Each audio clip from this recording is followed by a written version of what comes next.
Bem-vindos à nossa análise de hoje. O cenário, a costa da Venezuela e a tensão ali está bem palpável.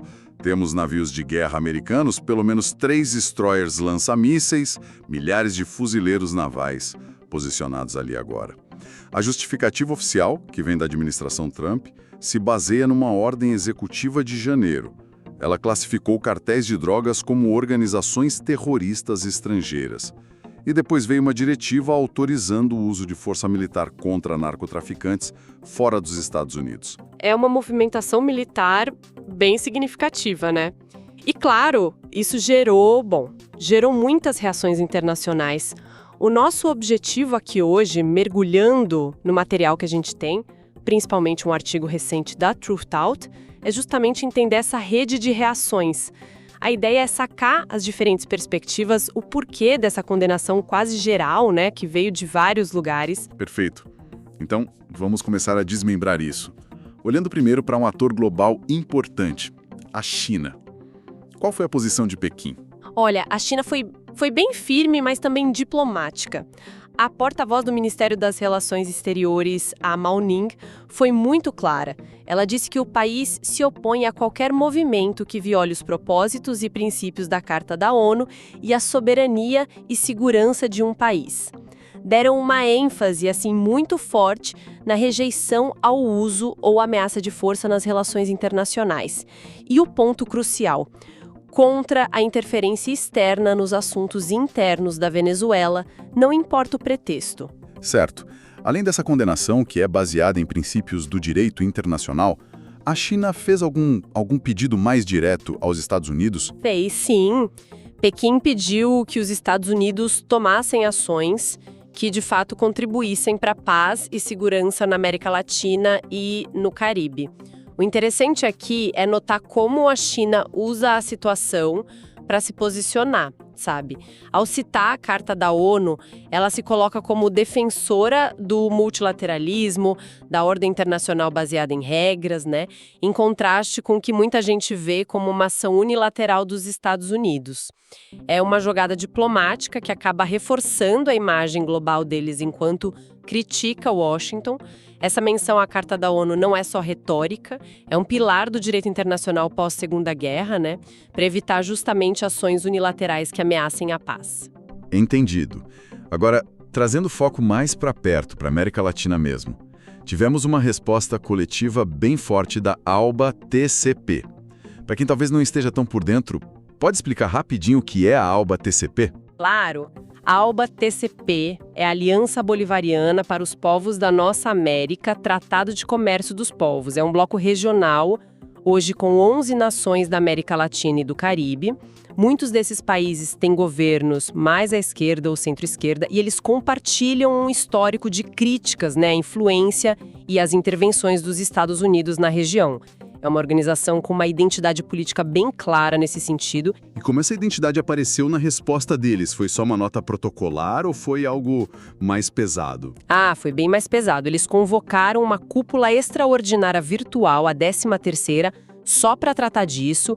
E o resultado foi uma declaração conjunta com uma linguagem bastante dura. Condenaram explicitamente o que eles chamaram de política imperialista de assédio e desestabilização da administração Trump. Exigências. A principal exigência foi a cessação imediata de ameaça ou ação militar contra a Venezuela.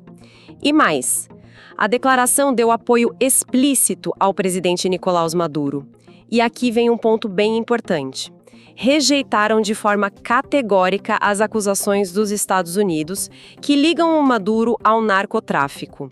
A ALBA-TCP disse que essas acusações são infundadas e mitomaníacas, sem base legal. Mitomaníaca, Sual, essa palavra realmente mostra a intensidade da rejeição, E essas acusações americanas, como a fonte lembra, não são bem uma novidade, certo? Não, de jeito nenhum. O artigo contextualiza bem isso. O Departamento de Justiça dos Estados Unidos já tinha feito acusações formais contra o Maduro e outros funcionários venezuelanos lá em 2020, ainda no primeiro mandato do Trump. As acusações eram de narcoterrorismo, conspiração para importar cocaína para os Estados Unidos. Tudo isso num contexto em que os Estados Unidos, desde 2019, não reconheciam Maduro, apoiavam um líder da oposição, uma política que, aliás, a administração Biden manteve, né? E já tinham imposto um embargo econômico pesadíssimo a Caracas, e a fonte ainda menciona que o Trump decidiu recentemente dobrar a recompensa por informações sobre o Maduro, para 50 milhões de dólares. Um valor que a administração Biden tinha proposto antes. Nossa. Diante desse histórico todo e dessa linguagem tão forte da ALBA-TCP, como é que eles interpretam o objetivo real por trás disso tudo? Da movimentação militar, das acusações? A fonte detalha essa visão? Detalha, sim. A declaração da ALBA-TCP é bem explícita. Eles argumentam que o objetivo dessas ações dos Estados Unidos é deslegitimar governos soberanos e abrir caminho para intervenção estrangeira. A percepção deles é que não é só uma ameaça contra a Venezuela isoladamente, é um perigo para a estabilidade e, principalmente, para o princípio de autodeterminação de todos os povos da América Latina e do Caribe. Eles enxergam um padrão. Essa interpretação da ALBA levanta um ponto que a crítica mencionou. A fonte parece colocar essa visão da ALBA em contraste com a justificativa oficial dos Estados Unidos sobre o narcotráfico. A fonte dá algum peso maior para um lado ou só apresenta as duas versões? Olha, a fonte faz o que um bom jornalismo busca fazer. Mostra os diferentes ângulos. Ela detalha a justificativa oficial americana, a ordem executiva, a diretiva antidrogas, as acusações formais. Ao mesmo tempo, ela dá voz para a interpretação da ALBA-TCP e de outros atores da região que olham para essas justificativas com ceticismo, e colocam tudo num contexto histórico maior, de intervenção, de interesses econômicos. A fonte não crava uma prova final para validar uma narrativa sobre a outra, mas ao colocar lado a lado a retórica antidrogas com o histórico de intervenções e a questão do petróleo venezuelano, ela meio que convida o leitor a questionar. A força do argumento da ALBA está justamente nesse apelo ao histórico e a essa percepção regional compartilhada sobre as intenções americanas. Entendi.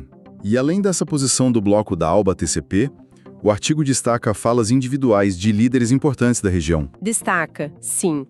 E algumas foram bem diretas.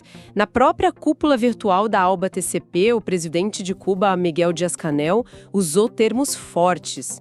Ele denunciou o que chamou de nova demonstração de força imperial. E não pediu condenação só dentro da ALBA, não.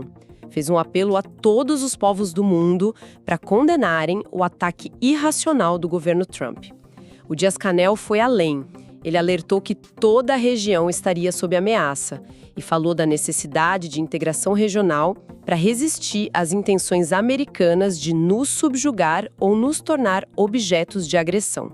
Essa linguagem de subjugar, isso ecoa muito discursos históricos sobre imperialismo na região, E países vizinhos da Venezuela que não são da ALBA-TCP, tipo Colômbia, Brasil, tiveram reações que valem a pena notar. Luela, o presidente da Colômbia, Gustavo Petro, segundo o que a fonte menciona, teria sido bem direto numa conversa com o gabinete dele. Algo como: os gringos estão loucos se pensam que invadir a Venezuela resolverá o problema deles. É informal, mas diz muito. Já no Brasil, a posição veio pelo Celso Amorim, que é o assessor especial para assuntos internacionais do presidente Lula. O Amorim alertou para o risco de uma escalada e fez questão de reforçar um pilar da política externa brasileira: o princípio da não intervenção, dizendo que ele é fundamental para a ordem internacional. Interessante ver essas reações vindo de fora do bloco da ALBA, Isso sugere que a preocupação vai além de um alinhamento ideológico específico. A crítica que a gente mencionou antes perguntava se essa rejeição do Petro e do Amorim era mais pragmática, focada na não intervenção, ou se tinha também aquela desconfiança mais profunda da ALBA, o que a fonte deixa a gente inferir. Se a gente conectar isso ao panorama geral que a fonte mostra, a gente vê um padrão claro, sim. Embora a linguagem da ALBA-TCP seja talvez ideologicamente mais carregada, a preocupação central com a soberania e a rejeição a uma intervenção militar unilateral parecem ser compartilhadas por atores com diferentes orientações, como o Petro na Colômbia e o governo Lula no Brasil, com o Amorim falando.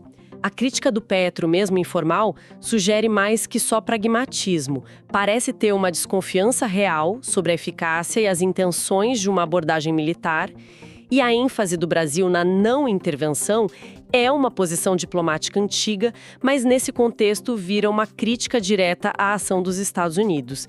Então, parece que há uma convergência na rejeição à ação militar, mesmo que as razões, a intensidade da desconfiança ideológica possam variar um pouco. O princípio da não intervenção acaba sendo um denominador comum forte na região. Isso nos leva a olhar para a própria política americana e uma aparente contradição na postura do Trump, que a fonte também comenta. Sim, é um ponto que vale a pena destacar. O Trump, em vários momentos, ele foi muito crítico das políticas de mudança de regime, né?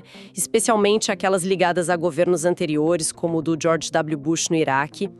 Ele criticava muito o custo, as consequências dessas intervenções.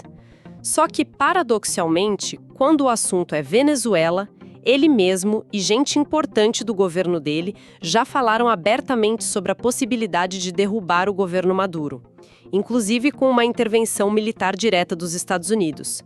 Existem relatos consistentes sobre isso. E essa ideia de intervir na Venezuela, como você mencionou, tem raízes antigas, não surgiu com Trump. A fonte explora esse histórico. Explora, sim, e isso é chave para entender a reação na região. Isso levanta uma questão importante sobre a repetição de certos padrões, na política externa americana para cá. A fonte lembra que os Estados Unidos têm um histórico longo e complicado de interferência nos assuntos internos da Venezuela. Isso vem pelo menos desde o século XIX. A doutrina Monroe, aquela política americana antiga que dizia que as Américas eram área de influência exclusiva dos Estados Unidos, fechada para a Europa, mas que depois foi usada para justificar intervenções americanas, foi usada muitas vezes, de forma bem controversa. Esse histórico inclui apoio a golpes contra governos eleitos democraticamente, suporte a ditaduras que eram alinhadas aos interesses americanos e a imposição de sanções e pressões econômicas muito fortes, o tal do estrangulamento econômico. E a fonte liga esse histórico longo a algum objetivo mais persistente por baixo dos panos. Sim, a análise que a fonte apresenta sugere fortemente que um fio condutor ao longo de décadas, talvez séculos, tem sido o desejo de exercer controle sobre a Venezuela e, crucialmente, sobre os seus vastos recursos naturais, especialmente o petróleo. A Venezuela tem uma das maiores reservas de petróleo do mundo, Essa riqueza sempre colocou o país numa posição estratégica muito delicada e, às vezes, de conflito com os interesses econômicos e geopolíticos dos Estados Unidos na região. Essa perspectiva histórica é fundamental para a gente entender por que essa narrativa atual de combate ao narcotráfico é recebida com tanto pé atrás por muitos na América Latina. Então, só para recapitular e deixar claro de novo a posição oficial dos Estados Unidos para essa presença militar agora. A justificativa formal é a ordem executiva, aquela que classifica cartéis como terroristas, e a diretiva presidencial que autoriza usar força militar contra narcotraficantes fora do país, com foco nas acusações específicas contra o Maduro e o governo dele. Exatamente. Essa é a moldura oficial, digamos assim, é a narrativa que a administração Trump e o Pentágono apresentam publicamente para justificar o envio dos navios, dos fuzileiros, ali para perto da Venezuela, uma operação que, na superfície, se apresenta como parte da guerra às drogas. Certo. Então, o que tudo isso significa? Se a gente tentar sintetizar o que essa análise das fontes nos mostrou sobre a situação toda. Olha, o quadro que se forma é de uma condenação internacional bem expressiva e com muitas facetas. A gente viu a China citando o direito internacional, viu a ALBA TCP usando uma linguagem de repúdio forte, ideológico, histórico.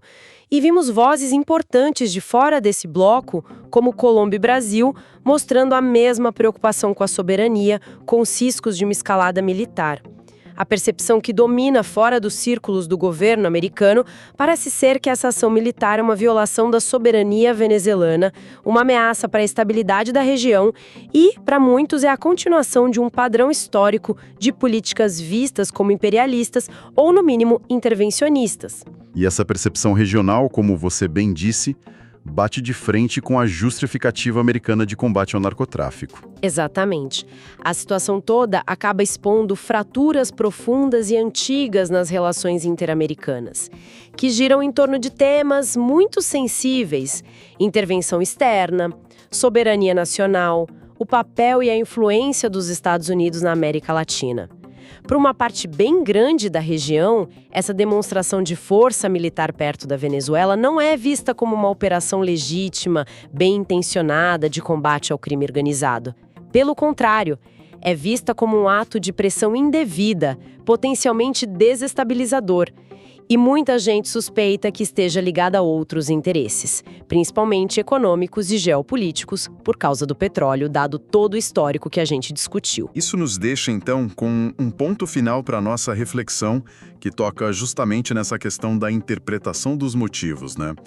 Considerando esse histórico longo, documentado de envolvimento dos Estados Unidos na Venezuela, muitas vezes ligado ao controle do petróleo deles, como que essa narrativa atual de combater cartéis de drogas pode ser lida de forma tão diferente pelas nações da região, comparado com o jeito que a administração americana apresenta? Essa é a pergunta que fica no ar, né?